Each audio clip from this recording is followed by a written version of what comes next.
My name is Donna Feazell, and I'm your host of Afternoon Drive Home on IC Radio in the town of Geraldine, Alabama. We're your source for news and entertainment. You can also find us on television, channel 182 on Charter Communications, and that's on the North Alabama end of it, but worldwide you can watch us on Abundance TV, which is found on Roku, Apple TV, and Amazon Fire. We're going to make candles today. I have some in the microwave, so it's making just a little bit of noise, so let me teach you a couple of things. First of all, the different kinds of waxes. I prefer the natural because I have asthma. And I love paraffin candles. They smell really good, but they're not all natural. So when I am burning a paraffin candle, it gets into my lungs and I start coughing, and it's just not a real good thing. So I do have to go the all-natural way. Now, there's a couple of different kinds of waxes I use. First of all, this wax right here, I'll let you get a bird's eye view of it. This wax is called soy wax, and I do like that. It comes from the soybeans, and it is all natural, and it's just a great way to burn a candle. Again, when you are burning that candle, they're slow burning. You're not going to see the fire or a lot of smoke unless you use the wrong candle wick. You know, a lot of folks say, well, you know, I tried a soy candle one time and there was still some smoking. It's because the person who actually made the candle just used the wrong size. They used one that was just too big. And I think a lot of times the reason to do that is if you use a wick, and this is your wick, by the way, and I do like mine that have been dipped in wax. I just think they're better candles. Burn better. But this is your wick right here. There's a little tab on the bottom of it, and I'm going to show you a couple of money saving ideas on that as well. But if you'll see right here, this is the wick, and it is made exactly for a soy candle or for a beeswax candle. And so you got to make sure you got the right one. Now what you'll see in a lot of the paraffin ones, they have these little tiny wires on the inside.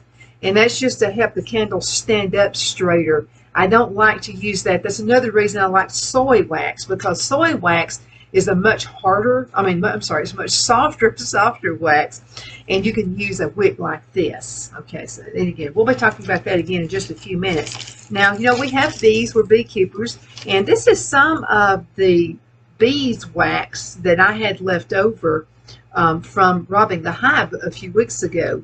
And I'll be having a lot more of this wax. I'll be making a lot of, I use this in candles. You know, if I'm looking for more of a standalone type wax, I'll use my beeswax for that. If I'm looking, say, like a votive or something like that. Now, they're pretty pricey, so that's why we started our own beekeeping, so I can actually have my own wax. It doesn't cost such a fortune to do it. And then again, if I'm looking for something a little bit more on the soft side and I want a container candle, I'm going to use this, the soy.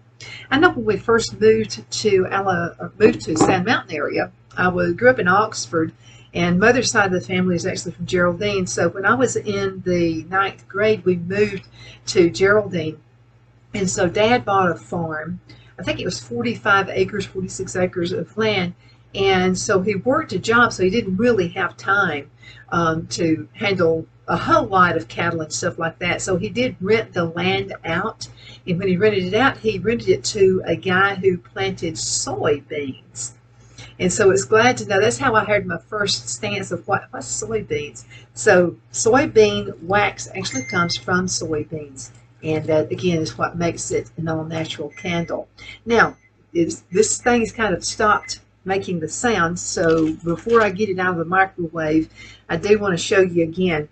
This wax is beeswax, so it's a harder wax. Now, I'm not going to make standalone candles. It's not going to be votive or anything like that. No, oh, and I also use this beeswax right here for skincare, and I like to use just a little bit, and I won't take much in a soap. I found that out the hard way. I made some soaps, and they were as hard as rocks. So what I had to do was melt them down and use just very little of it at a time.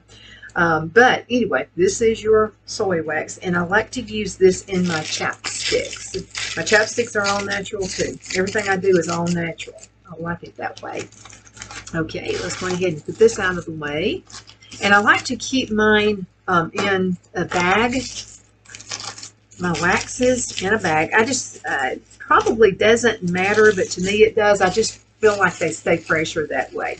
So here we go. Let's go ahead and put this over here to the side. And also, let me go ahead and get the soy wax out of, there we go. This is exactly what I want.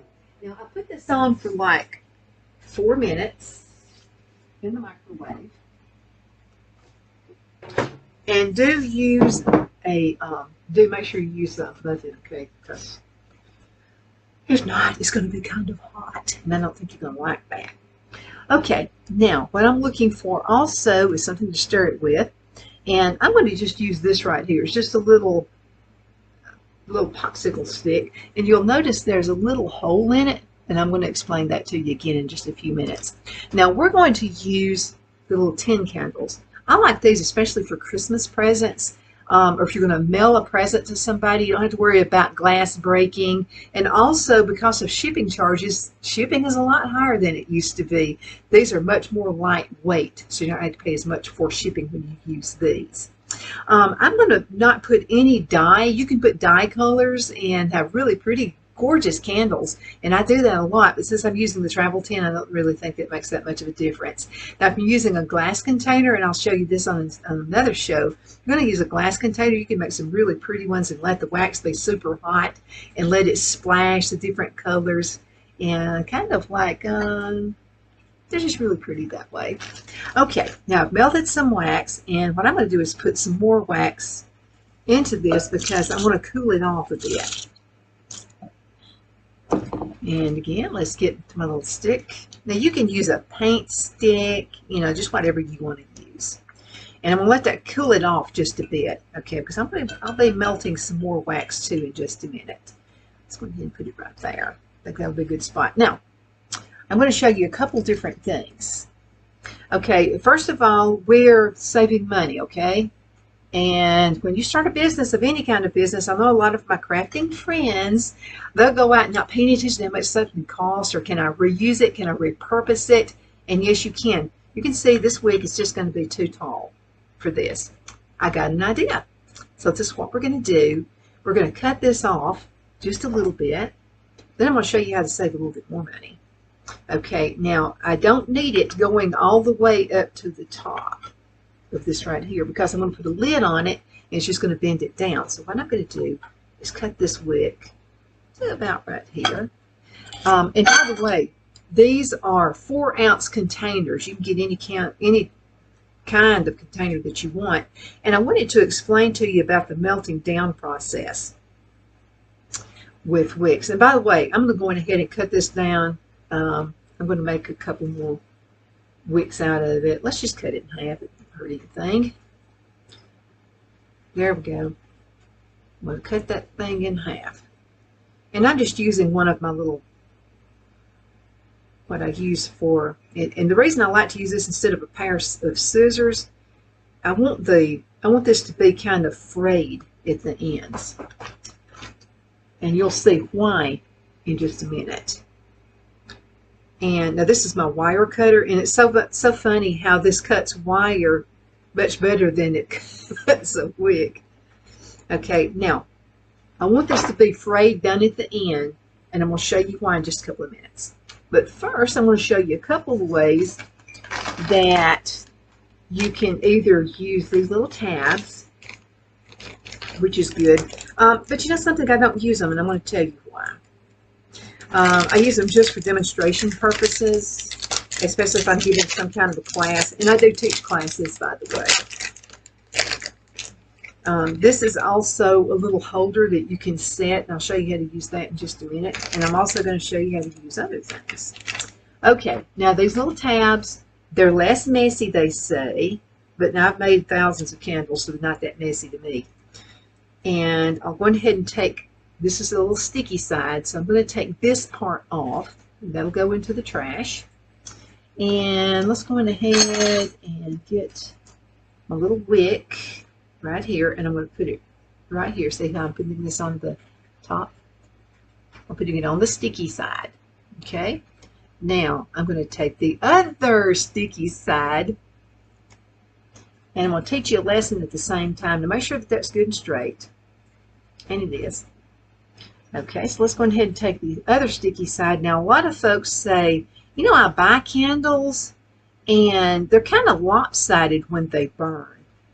In other words, it's not, the wick has not been put exactly in the middle. It needs to be in the middle. Okay, so if someone has made your candle, and a lot of manufacturing companies do this, I don't pay attention. They just like, you know, throw it in and there you go. So you can see that wick is in there. It's not going to go anywhere. And so if you're in a really big hurry and you don't have time to wait on the next step, this is a good way to do it. Now, here's another thing. I don't know if you can see, but see, there's just a little bit. A lot of folks say, well, it doesn't burn in the middle. It goes lopsided when it's burning. I don't feel like I'm getting all of the wax. I'm going to give you a couple solutions on that. And then another reason it doesn't burn all the way down to the bottom is when you use these little tabs, which is why I don't use them. See, there's a little thickness to that tab. Well, that thickness is not going to burn the candle all the way down flat in the bottom.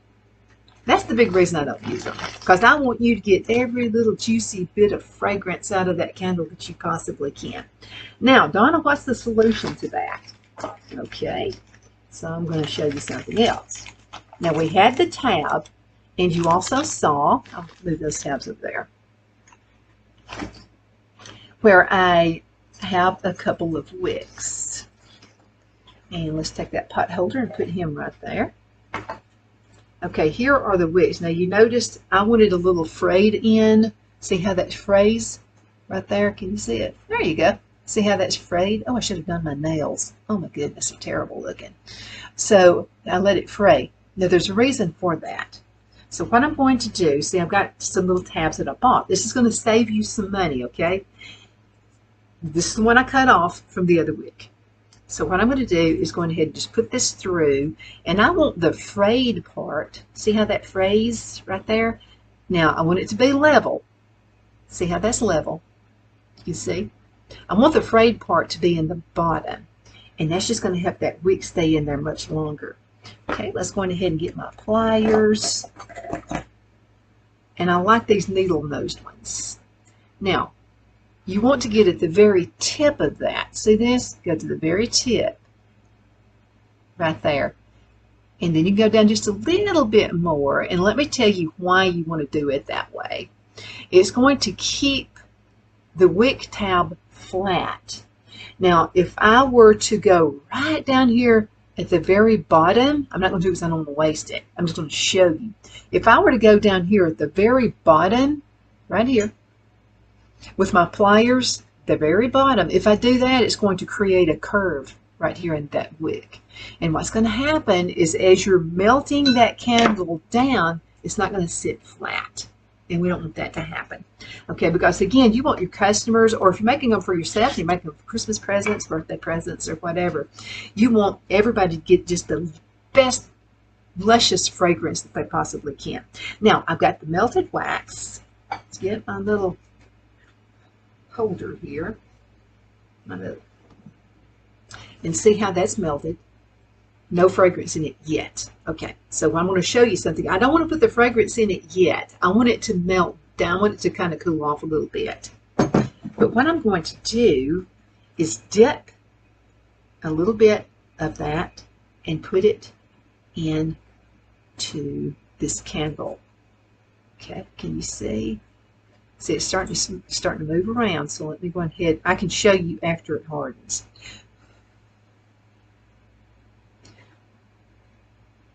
Now let me tell you this. A lot of the way your candle turns out depends on the humidity. That's why I like making my candles in the summertime better than I do in the wintertime.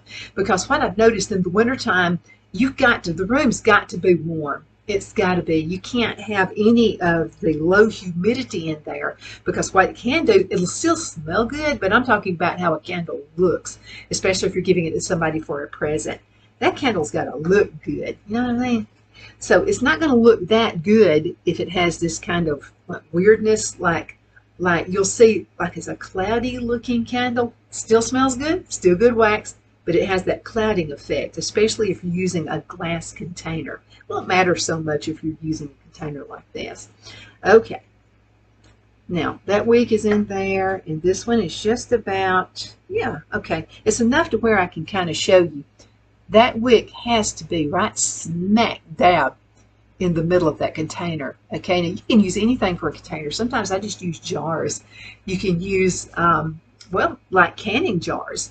Use a little pint, and I've done several of those. Now you need to also charge by the ounce. Okay, so you're doing it so you can make a living. Okay, and you know, with the high cost of things going these days, you've got to consider the high cost of what you're paying.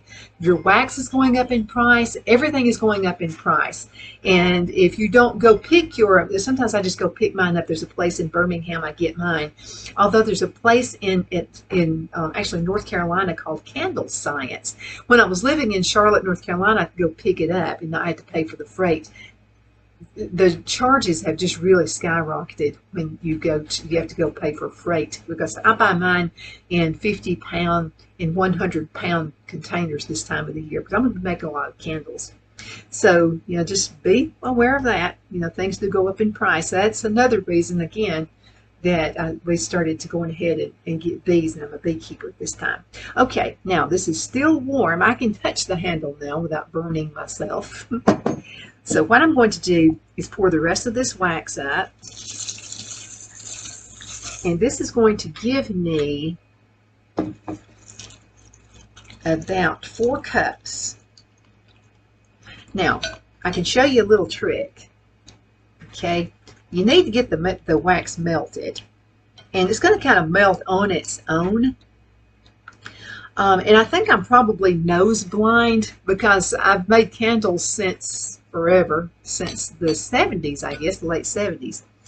And by making candles, after a while, you're not smelling it anymore. Everybody else is. People can come outside my house and they can drive up and they can say, wow, your house smells good even outside. And so that lets me know I'm probably using too much fragrance. The container is still hot, so you can see how what I poured in here is just kind of melting down just a bit. Now, when it completely melted, some people would go ahead and put the fragrance in and pour it up now. But what's going to happen is it's just not going to be holding that fragrance in like it should. And as you can see, if I were to put that in now, there's a lot of it that still hasn't melted. And what's going to happen there is that fragrance is not going to soak up because it's not melted. That's just the way it goes. Okay, so this is going to give me just about, I'm sure I'm using too much fragrance, but I will say this. My customers pay a little bit more for mine. And because sometimes they don't even burn the candles. They say that they'll just put them out, put them in the bathroom or whatever, and you can still smell it. I'm going to help it along. I'm going to stick it back in the microwave for just about another minute. And you need to try your own microwave out just to make sure, okay? All right, let's do that in another minute. 100. And that's going to help that part. Now, we've got a few of these started, so let me go ahead and start a few more because I want to go ahead. We're going to do assembly line style. So let's see how many we can get. Now that's going to be about 4 cups right there of the candle wax, and then I'm going to use about 4 ounces. And you don't have to use that much, but to me it's worth it. And this is Love Spell. It's Love Spell type from Victoria's Secret.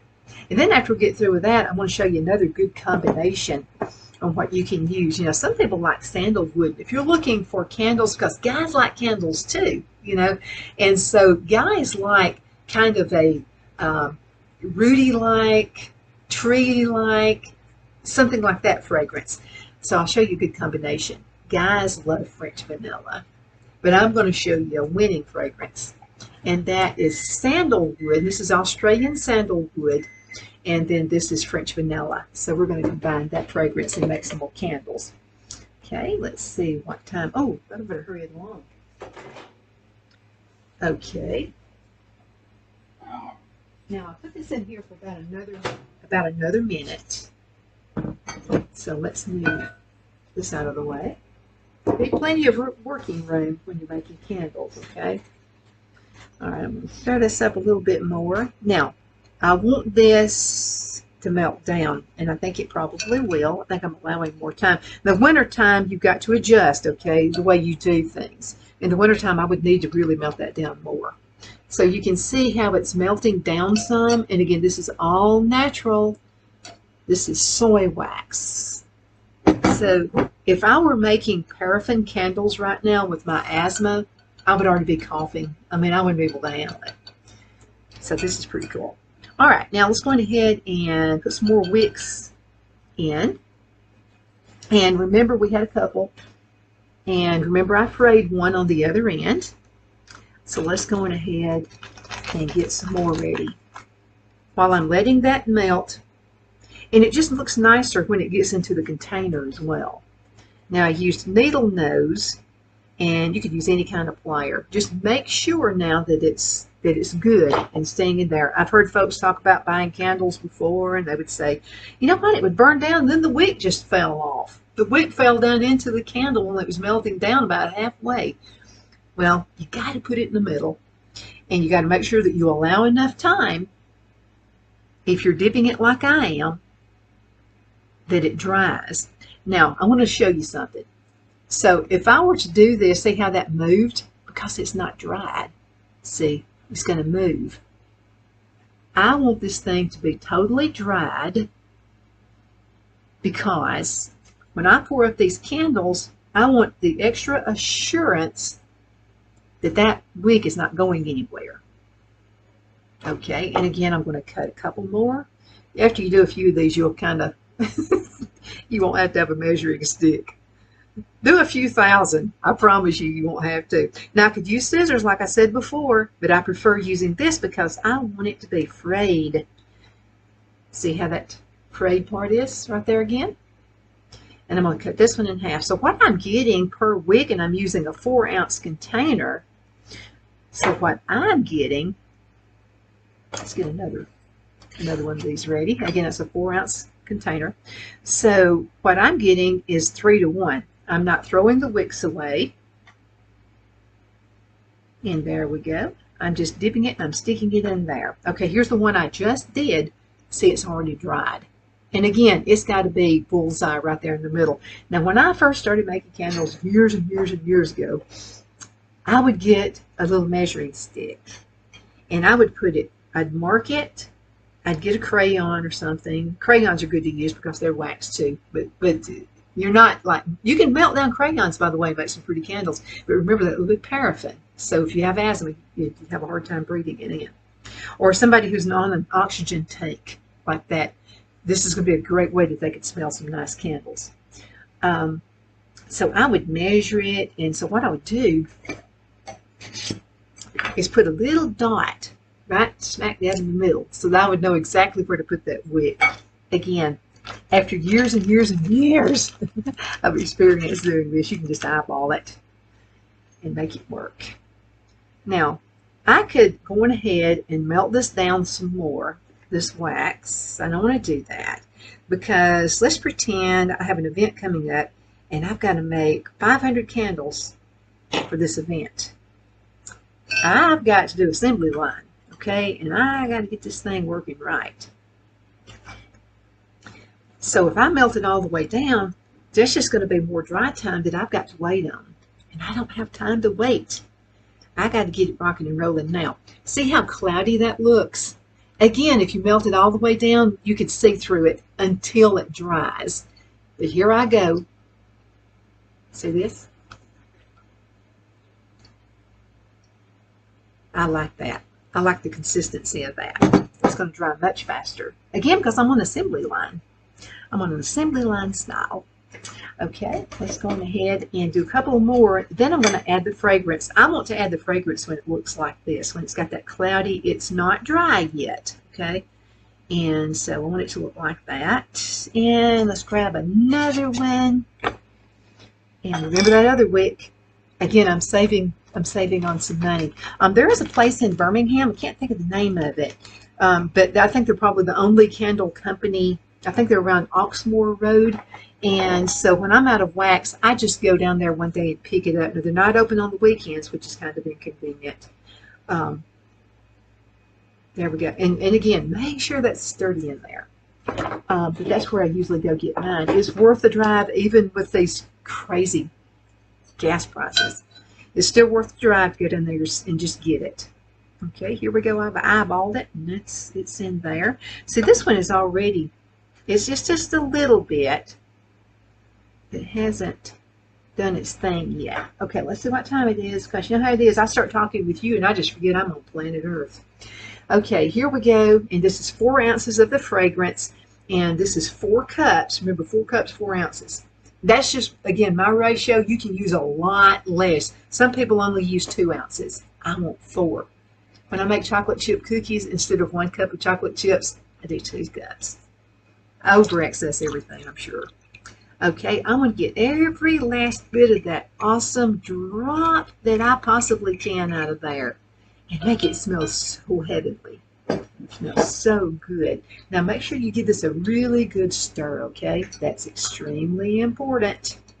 It's got to be mixed really well, because if not, you're going to have some burning on your candles, which that's just another idea I want to tell you about. So you bought a candle before, and it says that it is a soy candle. However, it's got some burning, and Donna just told me that the soy ones don't burn. Well, this is what happens. Sometimes people just don't stir the fragrances really well. And when they don't stir it really, really well, what happens is some of that fragrance floats around, and it gets in the candle, and it's floated, and it sweats, and then it's going to burn. And when it's burning, it's not going to smell good. So again, make sure you give it a really, really good stir. I wish you could smell this. It is heavenly. Alrighty. So I'm going to go on ahead and pour this up. And again, it's going to dry really fast. Okay. All right, here we go. That's all there is to it. That's it. Now, if you have a really tall candle, see, I'm not going to have to put a stick. You know, I told you the very first part of the show, I told you about this little hole that's right in the middle. See that? So what I can do, if I had a really tall candle, I would just insert the wick into that hole, which I'm not going to do, but you could stick it in there. Or if you didn't want to do that, you could always get a couple of, if you had some popsicle sticks left over from the kids' party or whatever, and you wanted to use those, all you'd have to do is just get a couple of popsicle sticks and just put them one to the other. And then I got this little gizmo. Hardly ever use it. So all you'd have to do is just stick it in just like this. And what this does is it makes sure that that candle wick melts exactly right in the middle, right in the center, because it's extremely important. Okay. Now again, I am, using a shorter container. You would have to use that if you had something that was just a little bit taller. You would really need to use something and have something like that in place. Thank you for watching Afternoon Drive Home. Thank you for coming into my kitchen, and thank you for helping me make candles today. I'm going to take these and put these in the shop that actually carries my candles. Make sure you have nice labels that go on top of them. That's enticing when people see a nice label and go ahead. Mine is called Donna's Designs. And I always make sure I have the fragrance on those as well. Again, thank you so much for watching. I sure do appreciate you. I know you could be doing anything else, but you're watching me, and I appreciate that.